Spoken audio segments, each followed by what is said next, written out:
honest with you, because I want to be, believe that you are being used as a pawn by the right and that you're a charlatan of sorts. He's not a Republican. I don't think there's any evidence I've been co-opted by anyone, and I think that's an ad hominem tactic people use to not address really the important conversations we're having here.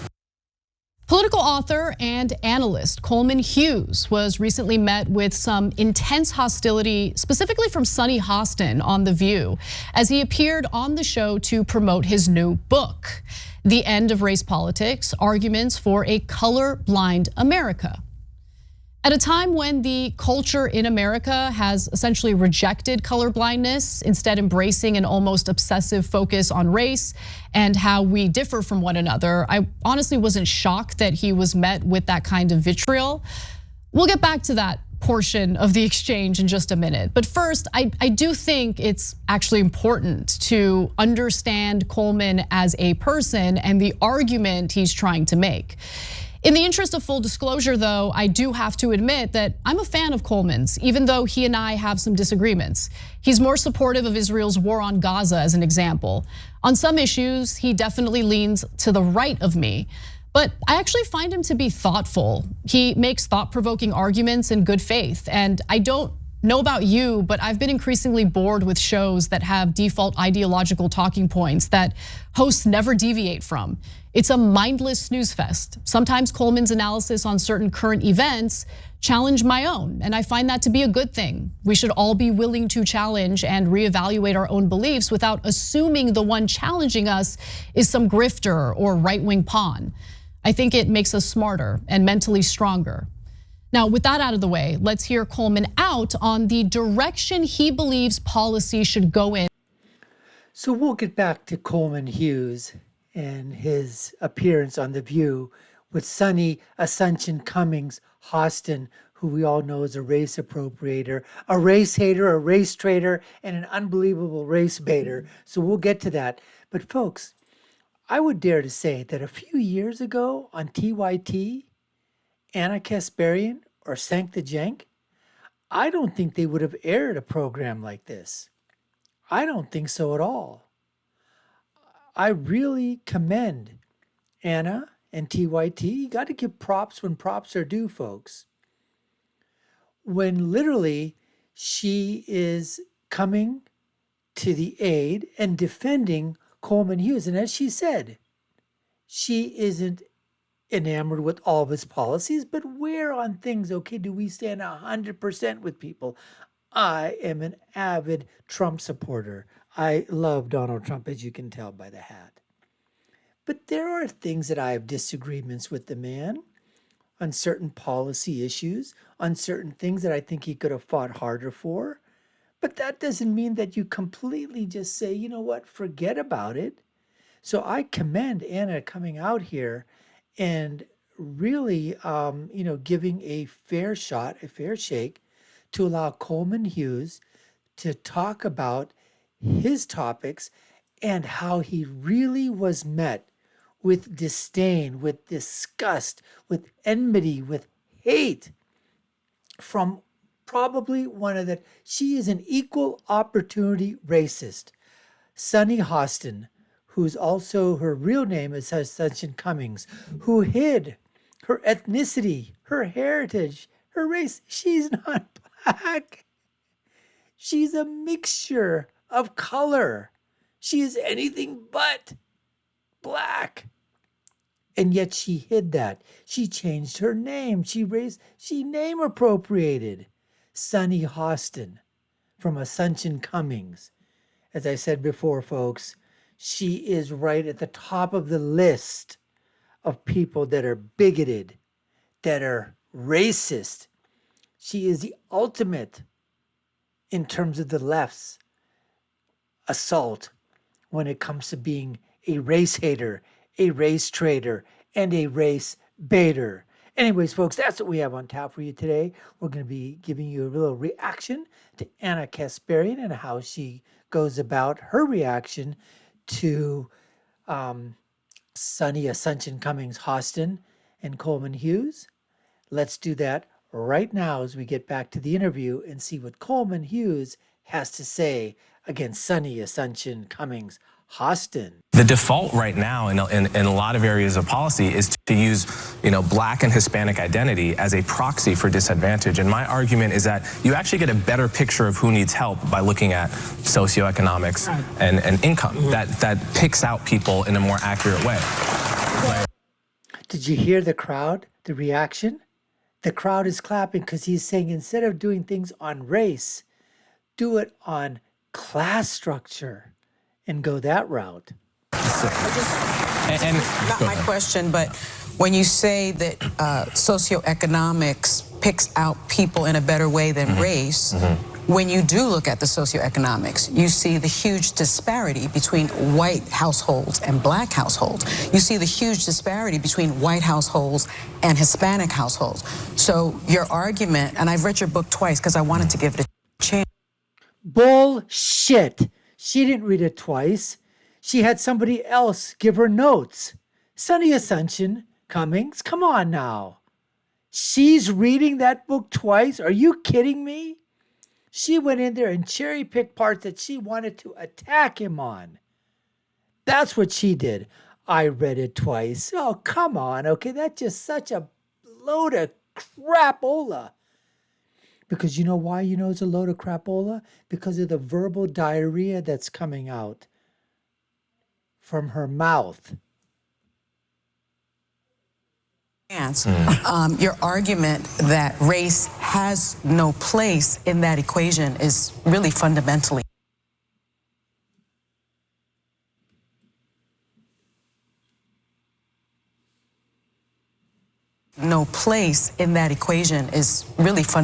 flawed. Look, I think Sunny Hostin's lack of logic here is what's fundamentally flawed. Just keeping it real. It's somewhat strange how triggered she is by the notion that we should focus economic policies on class rather than identity like race. I assure you there are plenty of poor people of all races in America. However, she herself is a wealthy woman of color, so maybe class-based issues don't appeal to her the same way as they would for the working poor in America. And while it is true that Black and Latino Americans are more economically disadvantaged on average, it's also true that class-based policies would disproportionately benefit their lives without leaving poor white Americans behind. Why is that a bad thing? Don't we want to see all of our fellow Americans succeed regardless of religion, race, gender, sexual orientation, etc.?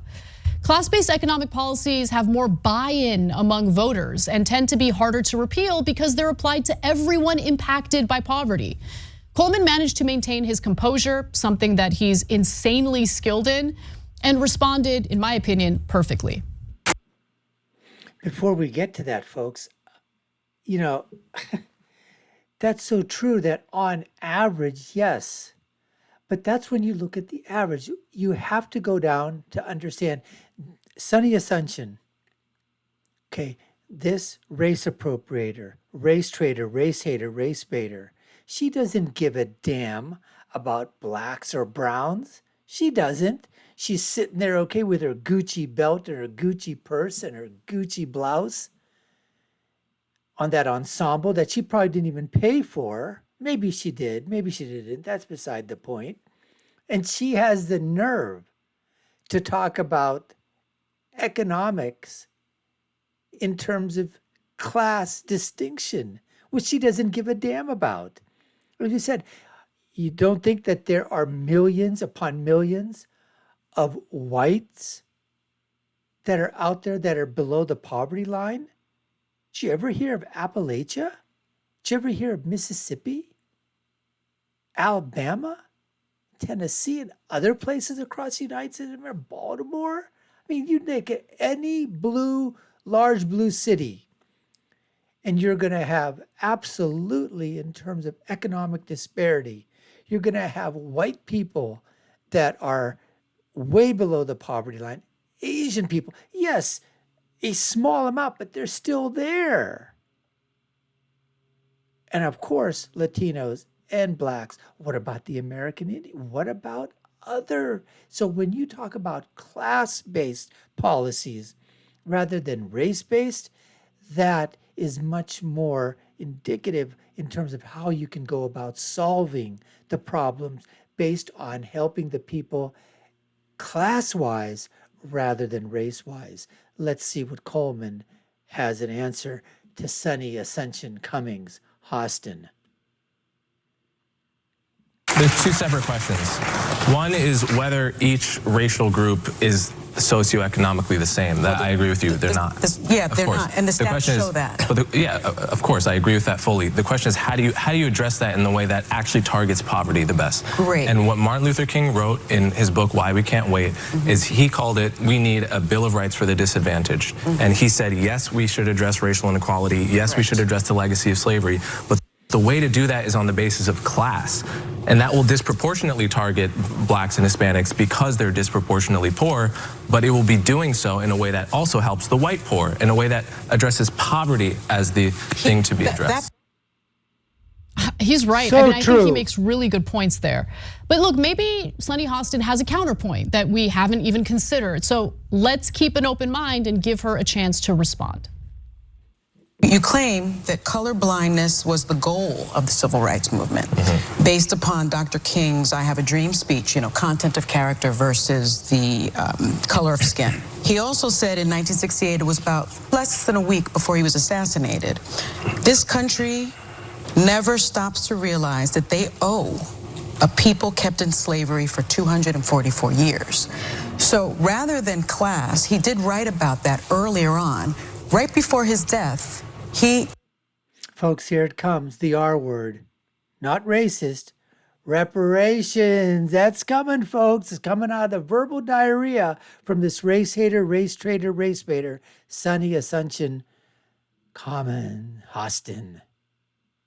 Made the argument for racial equality and racial reparations. And so your argument for color blindness, I think, is something that the right has co-opted. The quote that you just pointed out about doing something special for the Negro, that's from the book Why We Can't Wait that I just mentioned. Yes. A couple paragraphs later, he lays out exactly what that something special was. Yes. And it was the Bill of Rights for the disadvantaged, a broad class-based policy. But he also says you must include race. Look at her. Look at this race hater. Look at this race baiter. Look at this race traitor. Look at her. Just look at her facial expression. Look at her body language. Look at her eyes. She wants to get him. She wants to, I gotcha. I gotcha. You're just you're a white supremacist. That's what you are. You're on the white supremacist team. How could you be doing that? You're a man of color. You're a black man, and you're being co-opted. You're too stupid. You're too moronic. You're too idiotic. You're too retarded to understand, Coleman, that they're using you as a pawn. That's what this race traitor, race hater, race baiter, this cultural appropriator, this name appropriator, that's what she's trying to basically say in terms of the gotcha question against Coleman. Unbelievable, folks. Unbelievable. No, he didn't. He says it's Yes, he does. Okay, well, Yes, everyone should go read the book Why We Can't Wait. I gotta say, I mean, I didn't notice until this very moment, but the fact that she's rejecting class-based politics while wearing a Gucci button-down and a Gucci belt is hilarious. But nonetheless, disagreements about MLK tend to, drive me crazy. But Coleman, I think what Coleman is saying is evidenced by the policies that MLK was pushing for, including a universal basic income. It was a universal basic income, meaning that it would apply to everyone regardless of their race. And I wish Coleman and Hostin's conversation centered more on the most effective policies to move this country forward. But unfortunately, that was the end of the substantive exchange, or at least the substantive portion of their exchange. The back and forth unfortunately devolved from there. It really wasn't substantive because you got verbal diarrhea coming out of a known bigot, a known racist, Sonny Hostin, also known as Ascension Cummings. So where's the substantive? Back and forth? She's not substantive at all. She doesn't have a damn clue as to what the hell is going on. Coleman Hughes is so much more superior intellectually. It's as if the discussion here is between Coleman Hughes, a genius, and Sonny Asuncion, a moron. Black community, if I'm being honest with you, because I want to be, you want to believe be that you are honest. being used as a pawn by the right and that you're a charlatan of sorts. He's not a Republican. So how do you? He's who am never I being voted used for a as? Republican. You've said that you're a conservative. No. No, you did. If you go back in that thing, folks, and you take a look, let's just go back here. Let's go back here.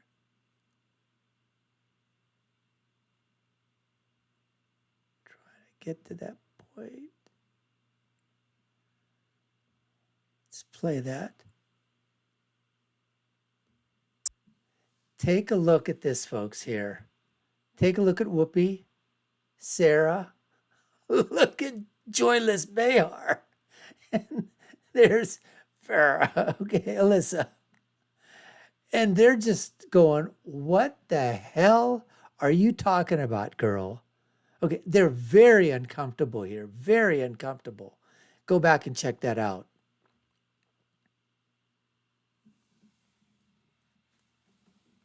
Of sorts. He's not a Republican. So how do you? He's who am I never being voted used for a as? Republican. You've said that you're a conservative. No. No, you did. You actually said that podcast that you did 2 weeks ago.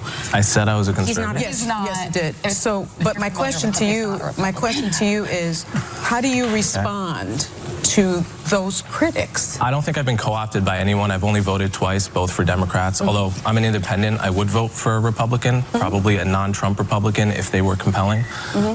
I don't think there's any evidence I've been co-opted by anyone, and I think that that's an ad hominem tactic people use to not address really the important conversations we're having here. And I think it's better, and it would be better for everyone if we stuck to the. It would have been, when he means ad hominem, I'm going to use this word, folks, right now. That's my code word for throwing the race thing right back at her. What Coleman should have said if that was me, I would have said, listen, girl, why you want to go all racist on me? I didn't know you were bigoted. I mean, I knew you were, a co-opter of culture, a co-opter of names. But I think you should stop being a racist and stop being a bigot altogether right now. That's what he should have said. Topics rather than make it about me.